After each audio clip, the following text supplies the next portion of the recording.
Have you ever been scrolling online and seen travel advice so bad it genuinely made you a little bit angry? Honestly, same. But in the spirit of making 2026 your best travel year ever, today's video is going to cover all the most common travel tips that no longer apply. So be sure to let me know in the comments if there's anything else you would add to this list, because honestly, nothing brings people together more than mutual rage. Now, in case you're new here, hi, I'm Christina from happytowander.com. And this channel is all about practical travel advice from someone who's been there, done that. So be sure to like and subscribe if that sounds like your kind of thing. Now, let's start with the first piece of advice, which is so common now that you're gonna see it everywhere. And that's to visit X destination before it gets too popular. I hate to break it to you, but if there's a viral video about it, this place is probably already somewhat popular, and if not, the millions of other people who saw that video are going to make it so.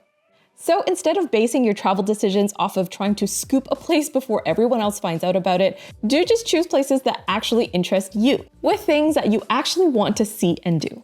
Trust me, there is always a way to enjoy places without the crowds, even if you're picking the most touristy, busiest destinations in the world. I have loads of videos on different cities and countries that can help with that.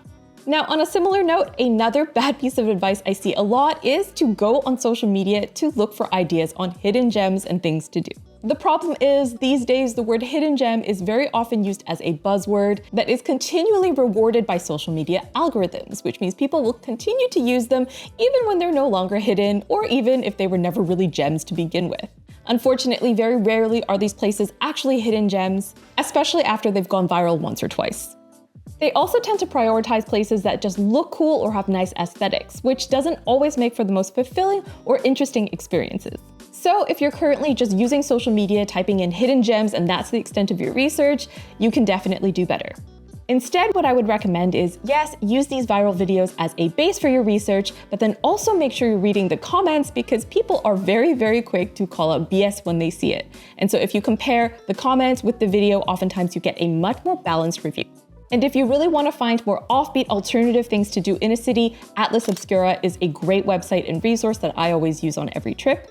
And if I'm doing research on social media, I don't just type in hidden gems in X destination and call it a day. Instead, what I tend to do is I actually look for accounts that target locals that actually live in that area. So I'll usually just keep scrolling until I see a place that's like X destination adventurer. Pretty much every major city has content creators that focus on the local population, and usually these accounts will have more in-depth recommendations. Oftentimes, researching in the local language using Google Translate is a really great way to find resources and creators like this. That said, another really weird piece of advice that seems to refuse to die is that you should travel like a local and not like a tourist. For a long time, there has been this obsession in the travel world amongst real travelers that they want to live like a local and look for local experiences rather than touristy ones. But I don't really think this is great advice. Popular places tend to be popular for a reason. And dismissing amazing wonders like the Colosseum, for instance, just because they feel tourist trappy, doesn't really make sense to me. Instead, I propose that we as tourists no longer feel any shame about being cheesy tourists and going to see touristy sites. And I'll concede that living like a local can be good advice when it comes to finding places to eat, finding places to grab a drink. But listen, locals are living their regular lives, commuting and working most of the time. So there's no shame in living it up like a tourist if that brings you joy. Same goes for booking tours. A lot of the time, people seem to look down on booking a tour to go see a place, but if you're short on time, that can be the most efficient way to see a place and also get a local's perspective, because otherwise, if you're just roaming around, you don't get a lot of context. So I love a good tour, definitely no shame in being a tourist. Now, another piece of advice I hear very often as a cost-saving measure that I don't think is true anymore is relying on Wi-Fi instead of paying for roaming. Unfortunately, mobile data and internet access are crucial parts of the travel experience these days. Whether you need it to look up timetables and directions for public transport, buy tickets on the go, or even load up menus at restaurants. And sure, while using Wi-Fi when it's available is nice, very often you'll find it's actually not available in the times when you need it most. But don't worry, there are still cheaper ways to connect than paying for pricey roaming. And my favorite fuss-free way to do this is by getting an eSIM. So on that note, this week's video is brought to you by Airlo, my go-to eSIM provider that I use on every single trip. Because yes, it is 2026, and gone are the days that you have to buy a physical SIM card to get affordable data access. Thanks to eSIMs, aka embedded SIMs, you now have a 100% digital solution that is pre-installed on your device and connects to local telecom networks as soon as you land. And trust me, being able to search up the transport to your hotel and message loved ones from the plane without relying on airport Wi-Fi is priceless. And Airlo makes it so easy that you can actually set it up in minutes. All you have to do is download the Airlo app, and from there you can easily browse and purchase your eSIM with over 200 countries and regions to choose from. Then all you have to do is follow the easy instructions to set it up, and your mobile data is ready upon arrival. The process is so quick that I often just do it before boarding. So if you're ready to try Airlo out, you can scan this code here to download the app and use this code right here to get a discount off your first purchase.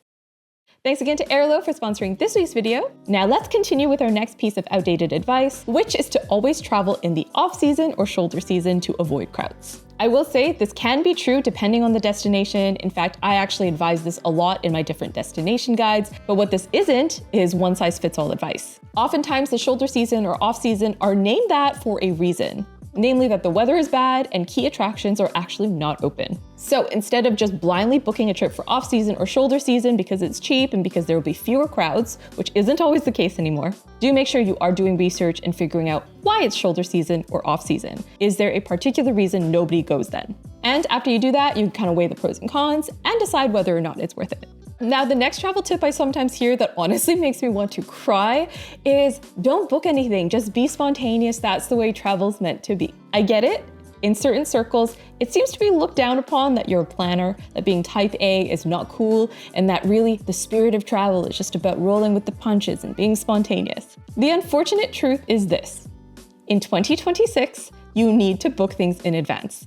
Being spontaneous, there is room for that, but for the key things, you really do need to book in advance or you're very likely to have a bad time. Travel is more popular than ever. People are out there, and the unfortunate truth is there is limited space on trains, on planes, at attractions, etc. So if you don't book in advance and you're trying to go somewhere that's popular, you're gonna be out of luck. So instead of just embracing spontaneity 100%, do be sure to book the big things like your transport, your accommodation, etc. in advance, and leaving some room for spontaneity, of course, in your itinerary, usually in the day-to-day. But the rule of thumb that I go by is if there's anything that you would be really upset about missing, just book it in advance. It's not worth the hassle of being upset the day of when you find out that tickets are sold out. Now, speaking of itineraries, another type of advice I would caution against is anything that tells you X is a definite must-see that you need on your itinerary. Now, this might be a controversial take, and I'll concede I'm not talking about the most iconic sites. Like I'm not saying skip the Eiffel Tower. What I'm specifically talking about are any attractions that are super famous in a destination, but have no alignment with what you're actually interested in. So for instance, if you're not interested in museums, you find art really boring, don't force yourself to go to the Louvre when you're in Paris, just because that's supposedly one of the best things to do.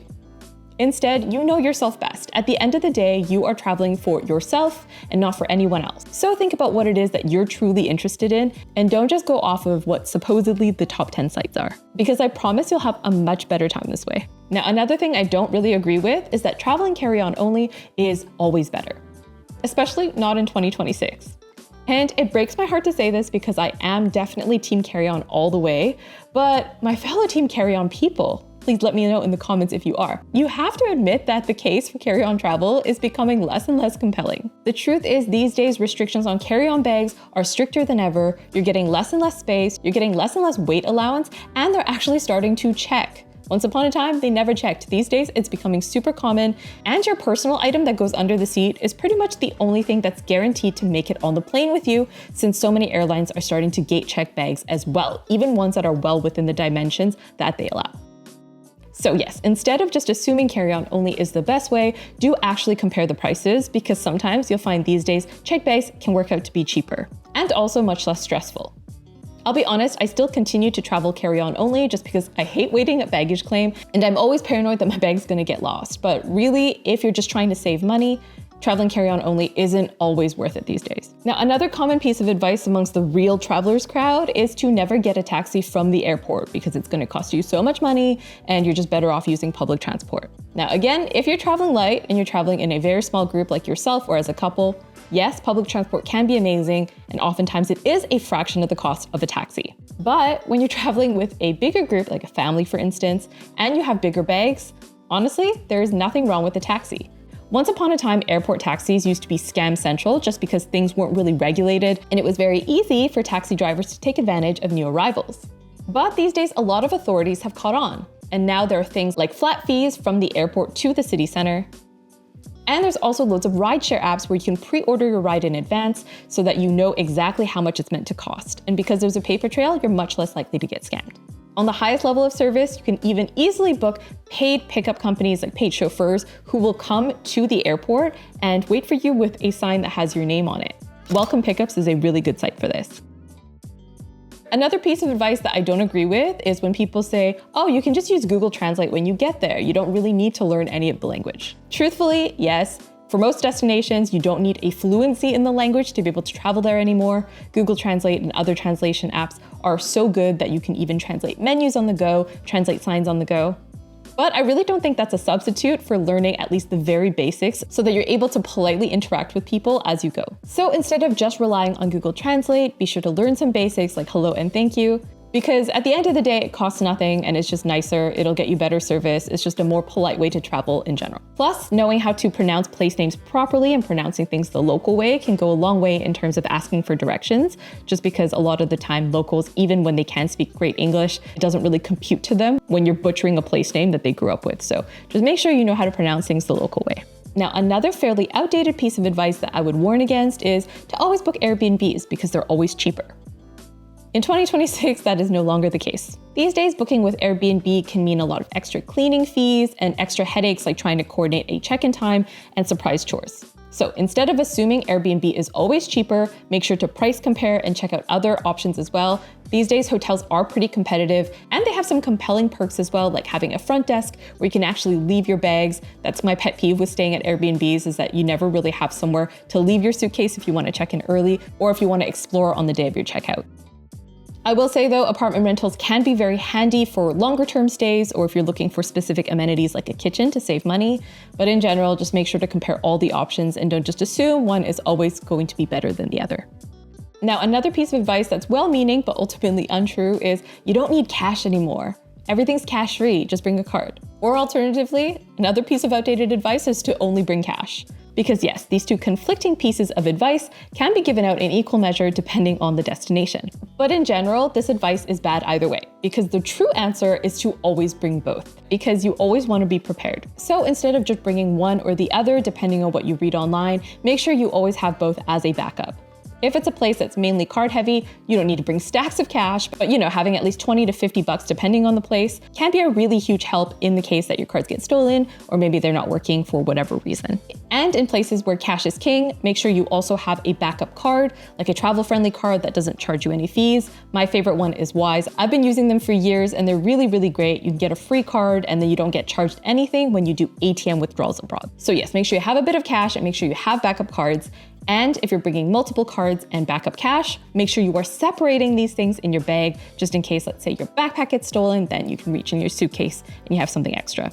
Never keep all your cards and cash in the same place. Now, another common piece of advice to be wary of is, just book the cheapest flight. Book the early morning flight and then book the late night flight out so that you can maximize your time in the destination.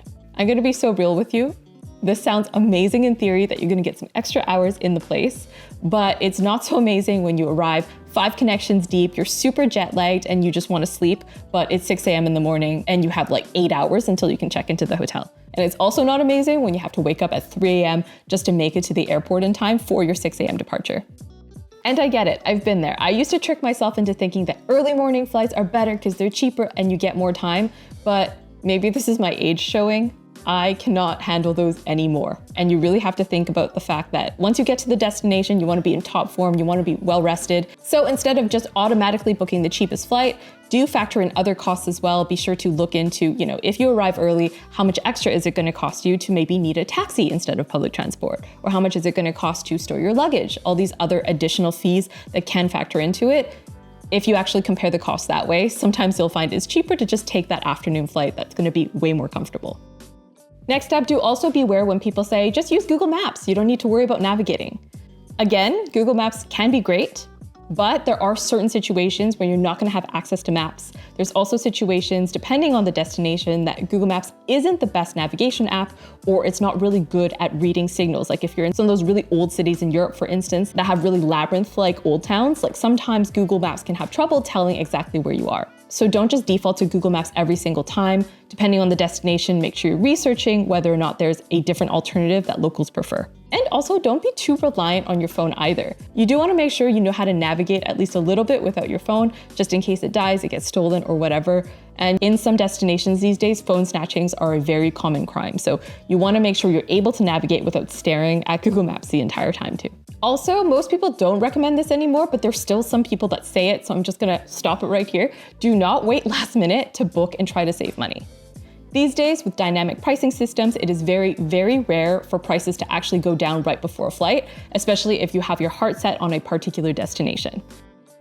Now, if you're a bit more flexible, let's say you are gonna just book some time off and then go to the cheapest possible place, sometimes last minute deals will pop up, but still, even if you get cheap transport there, if you're booking super last minute, then other things like accommodation might be more expensive, other things like attractions might be booked out. So instead of waiting to book last minute for savings, I would advise you just book all the big things 3 to 6 months in advance, or failing that, if you wanna hedge your bets, you can always make a refundable booking for transport for accommodation and wait and see. If there are last minute deals that pop up, you can change, but if not, then you at least have a backup plan. That said, flexible tickets are almost always more expensive, so this isn't likely to work out, but I have been lucky with accommodation in the past, booking a refundable hotel and then seeing last minute that some prices for luxury hotels might have dropped a bit. So that's another way you could potentially do it. Now, this might be controversial, but another piece of advice I really don't agree with is that you should always be aiming to visit brand new places, that you should never revisit places you've already been. Now, I get it. With limited resources and vacation time, sometimes it can feel like a waste to go somewhere you've already been. But honestly, as someone who doesn't really count countries, to be honest with you, I really love revisiting the same countries, even the same cities, multiple times, because trust me, there is just such a cool magic that comes with re-exploring a destination that you'd fallen in love with before.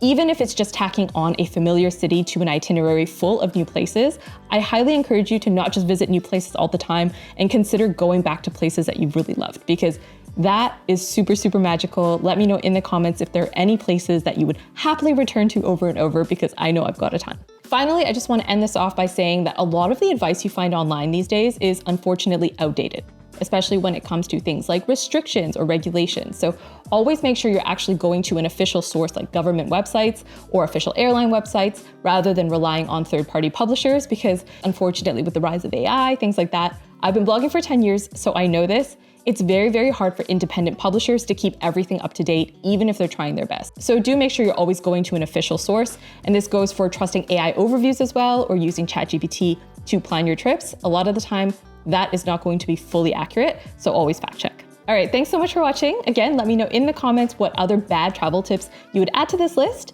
and be sure to like and subscribe for more travel videos just like this one. I'll see you next time. Bye.